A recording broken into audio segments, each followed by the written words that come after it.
Hi guys, it's me again, your one and only Mutati Mpundu. Welcome to my YouTube channel. If this is your first time, don't forget to subscribe to my channel for more great content every week. Don't forget to leave a comment. Tell me what you think about this video in the comment section below. I'll be super glad to hear from you guys.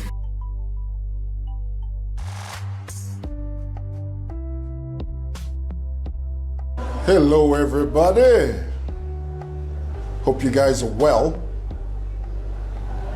Just have a couple of you guys jump on here. Before we begin, now please do me a favor if you can, just tell me in the comments there if you can hear me clearly. If you can hear me clearly, please tell me. That way we can begin. If you can hear me clearly. Good afternoon to you. All right, let me just log you in here. See what you guys are looking at. This will only take 10 minutes of your time. And thank you so much for tuning in, making the time to be with me for a few minutes.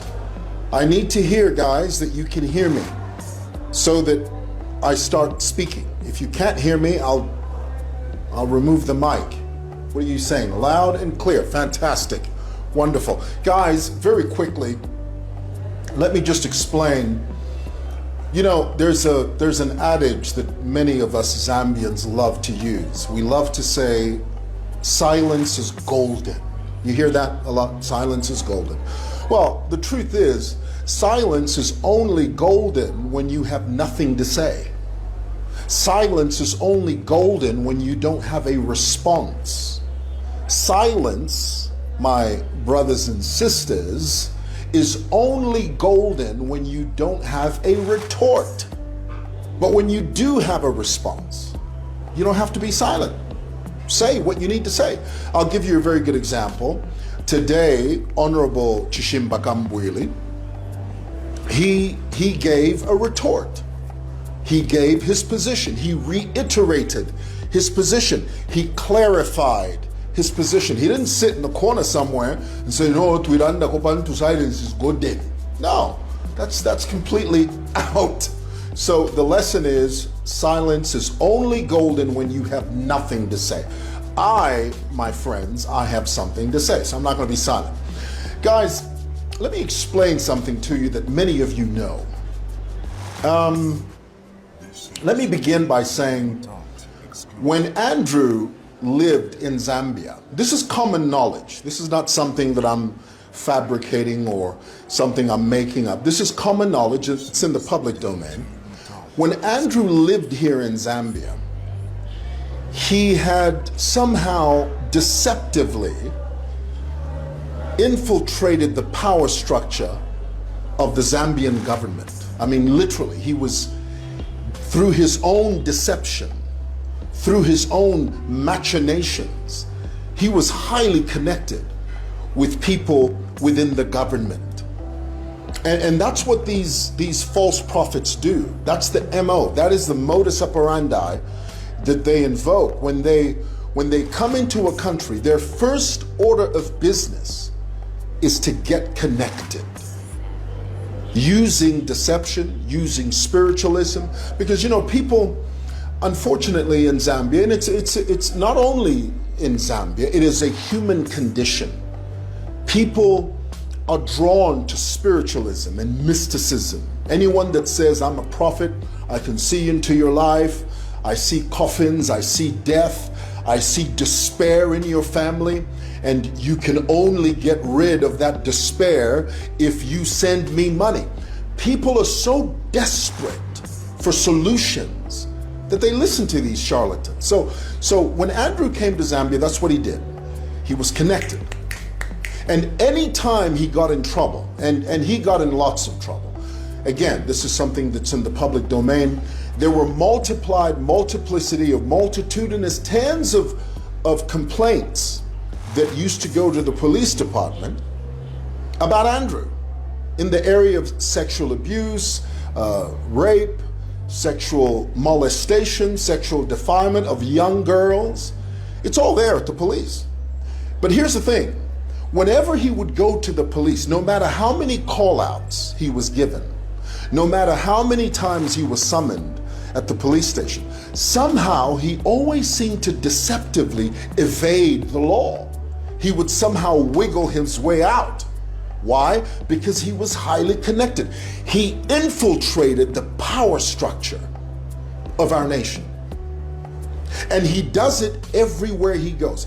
This is indicative, folks, of false prophets. They do this. Doesn't matter who they are. The first order of business is infiltrate the power structure of the country that you're in. And what's interesting is that they usually do it with foreign countries, countries that are not of their own origin. Okay? Are you following that? For example, Bushiri is a Malawian, but he infiltrated the power structure of South Africa. Why? Because he knows that in his own country, he'll be taken to task. They'll ask him, hey, iwe. But in a foreign country, when you infiltrate a nation's people and power structure, usually a foreign country, especially when you have people that believe in you, believe in your words, when you call yourself a prophet, you have a remnant of people that buy into your nonsense. And those are the people that these guys tap into. Now, let's bring it home to Zambia. Here it is. We have a young guy who infiltrated Zambia's power structure.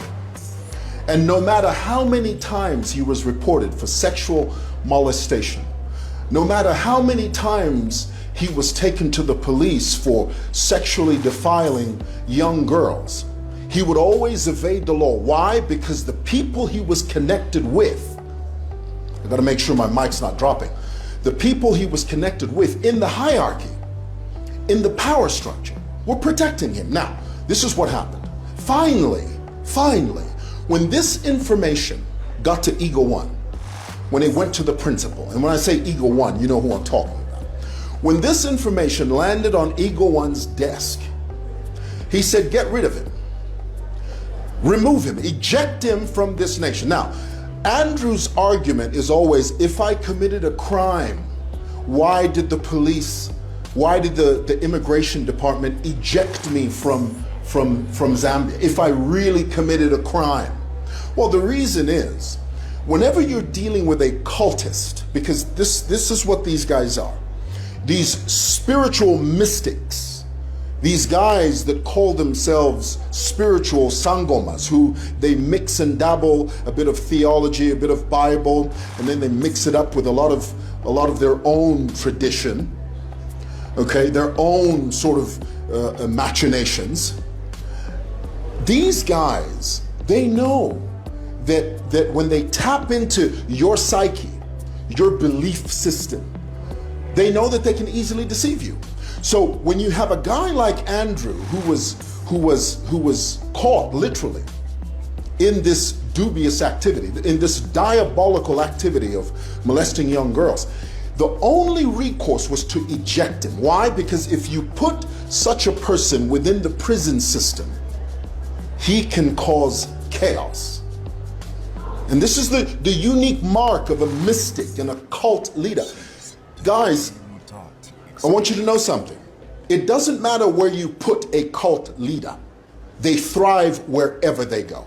If you take a cult leader, you put him in a prison system such as ourselves, where the vast majority of our citizens are, for lack of a better word, dwanzi, okay? They believe everything and anything. As long as someone says, I'm a prophet and I'm here to solve your problems. I'm a prophet and I'm here to make your difficulties go away. I'm a prophet and I'm here to make your life easier. I'm a prophet and I'm here to bring prosperity into your life. As long as you have a despot that uses those words, those are trigger words. Those words connect with you when you're desperate.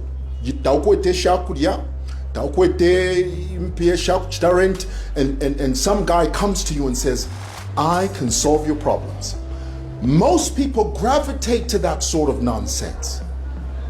So you had to, Eagle One and the authorities had to get rid of him, because if Andrew was incarcerated within our prison system here in Zambia, oh, brothers and sisters, he would have created havoc. They had to get rid of him.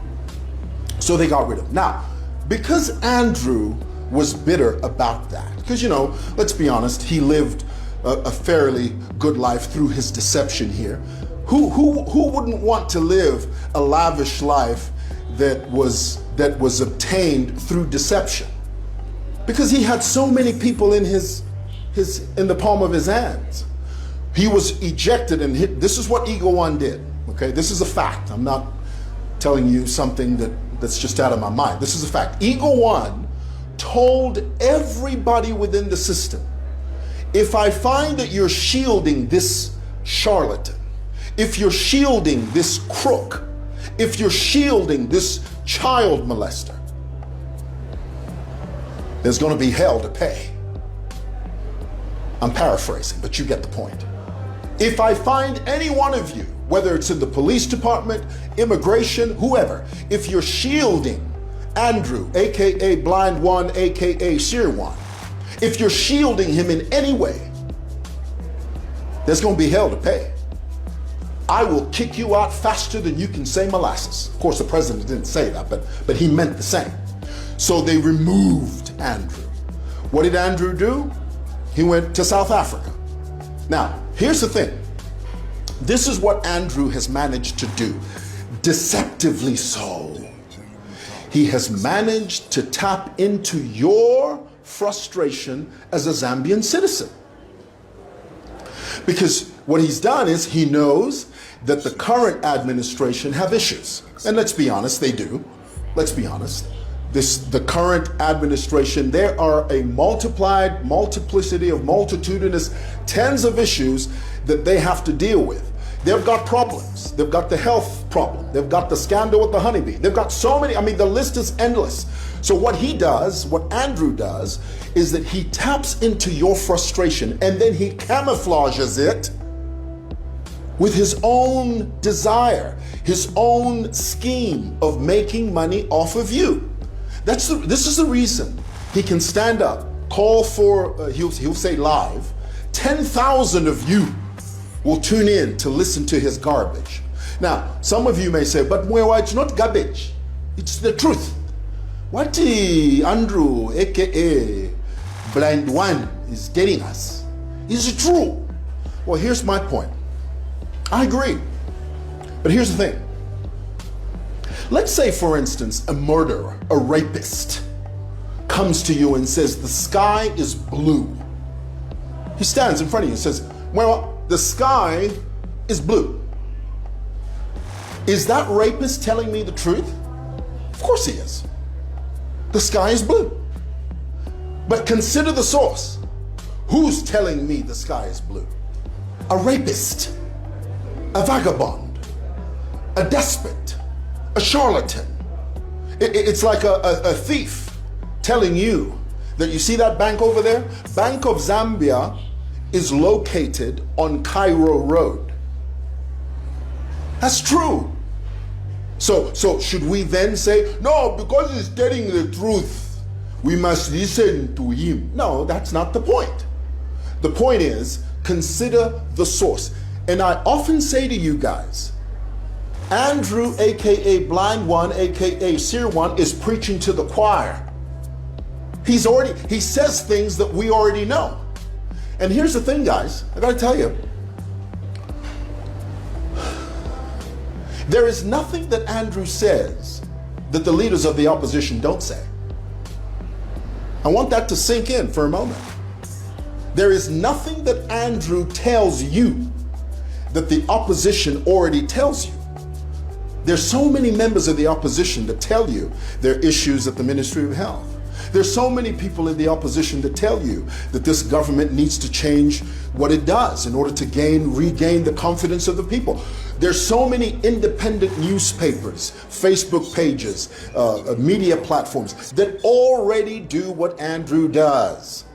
But you look at him as, no, Andrew is telling us he's talking for the people. Who is he talking for? He's speaking for himself. Guys, here's the thing. Andrew is the end user of his own deception.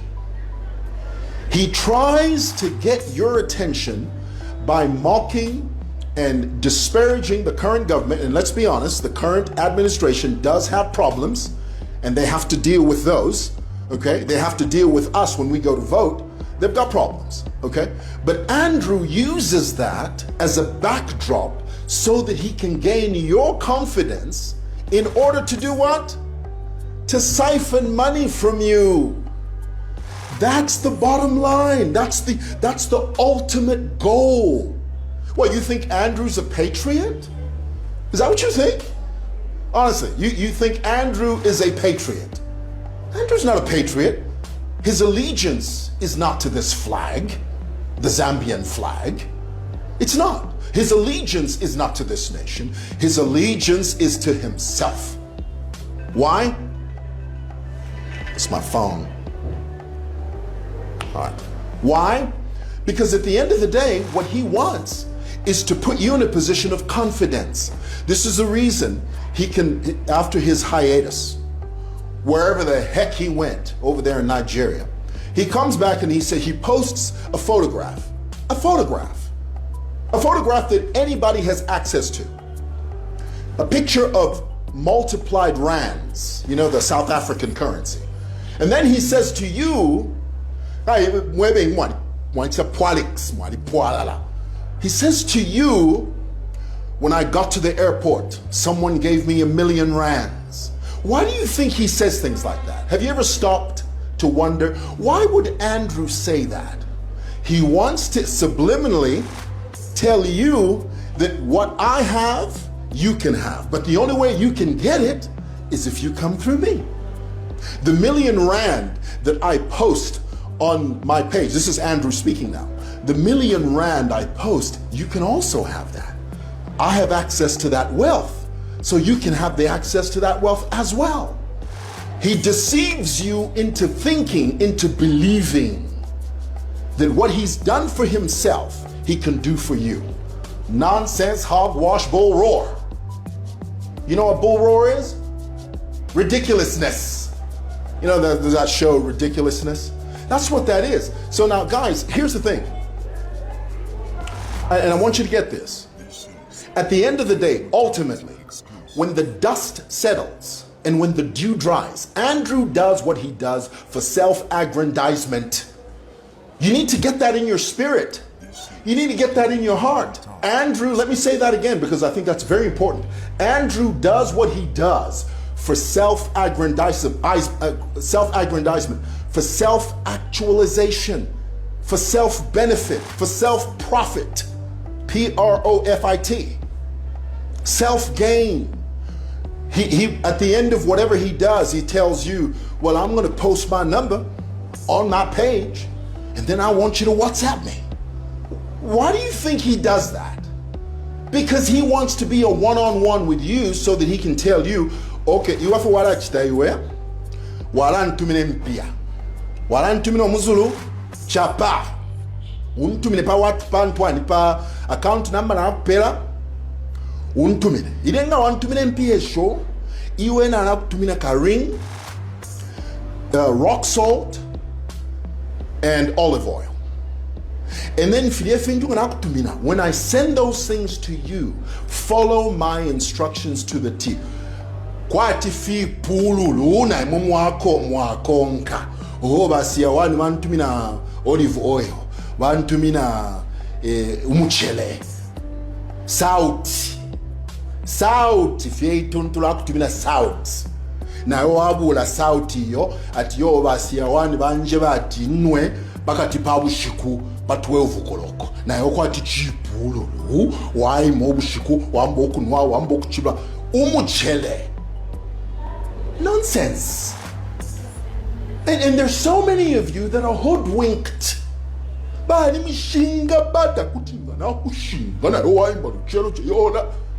So many of you have lost your properties to these crooks, to these vagabonds. And then you want us to keep quiet? No, man, we suss them out. We know what they are. Now, here's my advice to the leader of the opposition, because this is, let me tell you, this is what Andrew thinks in his head. Andrew thinks that all this stuff he's doing is trying to hold the current administration accountable for their sins, their wrongdoings, for their thievery. This is according to him, which those elements do exist. Let's be fair, let's be honest. There are elements of thievery in the current administration. There are elements of deception in the current administration. There are elements of unaccountability in the current administration. We know those things. We don't need some guy to tell us those things. We know them. But here's the point, guys. Andrew does what he does because in his mind, he thinks as long as he talks well about the leader of the opposition, perchance, if the leader of the opposition wins this year's elections, and let's be honest, that's possible. That's very possible. He could very well win the elections. Why? Because this is a democracy. Usually that happens. Democracies usually have the potential to change governments. We are not a monarchy. We are not a totalitarian state. Okay? So because we live in a democracy, it's possible to have a change of regime. It's possible to have a regime change. So Andrew is banking on that. Now, perchance, if the leader of the opposition wins this year's election, guess what's going to happen? Andrew is going to take full credit. He's going to call a live video and he's going to look at you and say, I told you so. I am the dawn of power. I am Jagaban. I have willed this into existence. I have conjured this. Because bad mishinga bata mwamfwe he chachi na dilanda yo mweneni umuntu yo yo kwena chine lesala ala musosha ifiba opposition ba wina nomba awe chachi na dilanda bata fia itulu majerin itulu fia. If now let me qualify that by saying this, and I want you to get me on this. If indeed there will be a regime change, because let's be honest, that's very possible. It could happen. If there is a regime change, listen to me carefully. It won't be because of Andrew. It's not going to be because of him. Who's it going to be because of? You and me. Get that? If there is a regime change, it will be because the people of Zambia will it. It's because the people of Zambia conjure it. They will it into existence. It's not going to be because of some guy sitting in South Africa, some Nigerian vagabond sitting in South Africa, twiddling his thumbs with his cell phone at midnight saying, dawn of power. Nonsense, hogwash, bull roar. I want that to sink in. Nonsense, hogwash, bull roar. Nonsense. Woofy. Jagaban has no power. I want you to get that. Jagaban does not know how to make an ant leave its path, much less make you do something that you don't want to do. This whole notion of do as I say, nonsense. But because you're so spiritually ignorant, because you're so unenlightened, because you're so shallow in your spirituality, you just take it all in. How chine chine, or you jagabano yo, halanda siawan, lekeni no mbatuchite accept. tuchite embrace fiance afialanda bufi na imwe mule buka tumeno mishishi amatwe mule bako serious baba mabalanda mule bako serious. I need to repeat that. If in fact there is regime change in this nation in August, it's not going to be because of Jagaban. It's not going to be because of him. It's going to be because the people of Zambia will it into existence. Got to make sure my mic's not falling. It's because the people of Zambia decide. You decide. Not because of some Jagaban. And I'll tell you, and again, I have to emphasize this. Ooh, Lord forbid if Andrew would milk it for all it's worth. If there was a regime change, which let's be honest is possible, ooh, Lord, Andrew would wake up in the morning, he would be on social media the whole day. Nadi mebede. Oh, nadi dandide. Oh, inene Jagaban. Oh, don't know for power. Nadi dandide mane for kumfa. Te hapa no manamu mwana. Inendi profit ine. Mule ngumfu. Mwe mashilo mwe. Mwe mashilo mwe. Come on, guys, wake up. Here's the thing. So here's my last word, okay? Andrew has no power. You know, the other day he was on social media. He says, Mwewa, Simon is the most useless. He's the most useless fool in this nation. What is English? What will English do? If I was his father, I would sacrifice him. Who you gonna sacrifice, Andrew? You don't have any power to sacrifice anybody, much less compel an ant to leave its path. You have no power. You have no power in and of yourself. It is only your deceived Dwanzi followers that believe in your nonsense. It doesn't exist. It's a smoke screen. That's what it is. Absolute smoke screen. You have no power to do anything. If you came here to Simoson, oh, we would show you who's got the power. I mean, flat out zero. I will show you like that who has the power if you show up here. Then we will see who has the power. So Andrew, stop this rubbish talking about how you can sacrifice someone. You don't have the power to do it. Simple. Now, my last word is this. Because I know, I read your comments. Some of you, no, Mwewa, how can you say that to Jagaban? How can you? He's not on your level. He's beneath me. That's the only thing you write about it. Jagaban, Andrew, AKA Blind One, AKA Seer One, is not on my level. He's beneath me. Some of you have the audacity to say, but Mwewa, if truly Andrew is a false prophet, why are so many people following him? Well, honey, that's a biblical principle. Narrow is the way that leadeth to life, and few there be that find it. Broad is the way that leadeth to destruction, and many there be that go in thereby. Just because you've got 1,000 people on Facebook that tune into your lives, it don't mean nothing. Well, actually, don't mean anything. It doesn't mean anything. That's a little Ebonics for you, okay? It doesn't mean anything. It doesn't hold any water, okay? So wrap that around your brain. Let that sizzle in your spirit. Andrew is a false con man that thrives on your money. And there you are. Where's my phone? I'm in a Jagaban. I'm to me on my phone. Send me 1,000 kwacha. Do you know how much 1,000 kwacha is times 30 people? Do the math. That's 30,000 kwacha. Like that.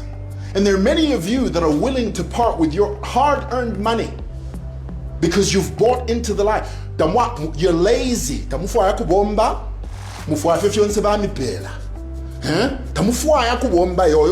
God bless me.